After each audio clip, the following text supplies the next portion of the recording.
অনুষ্ঠিত হতে যাচ্ছে কাল। মোট ৩২টি পদে লড়বেন ৯৭ প্রার্থী। এ বিষয়ে আরও জানাতে সিলেটের শাহজালাল বিজ্ঞান ও প্রযুক্তি বিশ্ববিদ্যালয় থেকে যুক্ত হচ্ছেন সন্দীপন শুভ।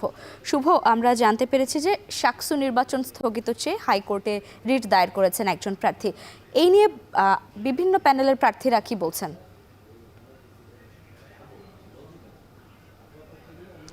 দেখুন, আমি সেই প্রসঙ্গে আসবো পরে, কিন্তু এখন যে অবস্থাটি বিরাজ করছে সেটি কিন্তু উৎসবমুখর পরিবেশ এবং ২ যুগেরও বেশি সময়, অর্থাৎ আপনি যেমনটি বলছিলেন ২৮ বছর পর কিন্তু যে নির্বাচনটি হচ্ছে শাকসু নির্বাচন, সেটিতে কিন্তু একটি উৎসবের মেজাজে কিন্তু এখানে রূপ নিয়েছে।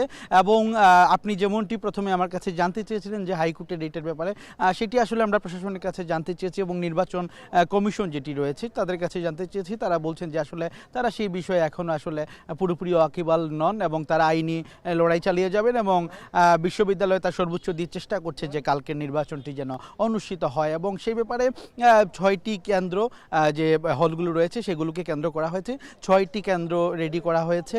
এর পাশাপাশি আমি যদি বলি ১৭৮টি যে হল বুথ রয়েছে সেই বুথ কিন্তু ইতোমধ্যেই তৈরি করা হয়েছে।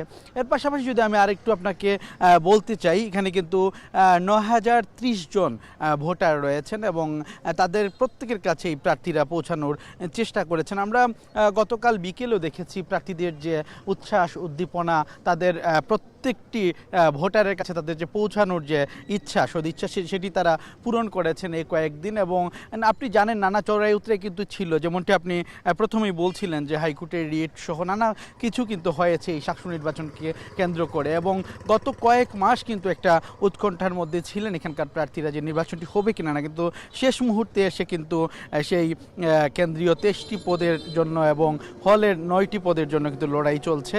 এবং প্রত্যেকটি ভোটার কিন্তু ৩২টি পদে তারা ৩২ জন প্রার্থীকে তারা ভোট দিতে পারবেন, একজন ভোটার ৩২টি প্রার্থীকে ভোট দিতে পারবেন। এর পাশাপাশি যদি বলি বর্তমানে ব্যালট পেপার ইতোমধ্যেই কিন্তু বিশ্ববিদ্যালয়ে চলে এসেছে এবং ব্যালট পেপার তৈরি হচ্ছে, কেন্দ্র তৈরি হচ্ছে। এবং গতকালকে আইন শৃঙ্খলা পরিস্থিতি নিয়ে কিন্তু একটা বিশেষ বৈঠক হয়, সেই বৈঠকে কিন্তু আইন শৃঙ্খলা পরিস্থিতি যাতে ভালো থাকে, নিরাপত্তা জোরদার থাকে এবং সুষ্ঠু নির্বাচন অনুষ্ঠিত হয় সে ব্যাপারে কিন্তু কথা হয়েছে। এবং সব কিছু মিলিয়ে বলা যাচ্ছে যে এখন পর্যন্ত পরিস্থিতি স্বাভাবিক এখানে রয়েছে এবং নির্বাচন কমিশন তার যথাসাধ্য চেষ্টা করছেন এখানকার পরিস্থিতি এবং নির্বাচনটি যেন সুন্দরভাবে তারা উদযাপন করতে পারেন।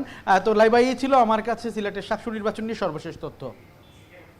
সহকর্মী সন্দীপন শুভ যুক্ত ছিলেন, জানাচ্ছিলেন শাকসু নির্বাচনের খবর।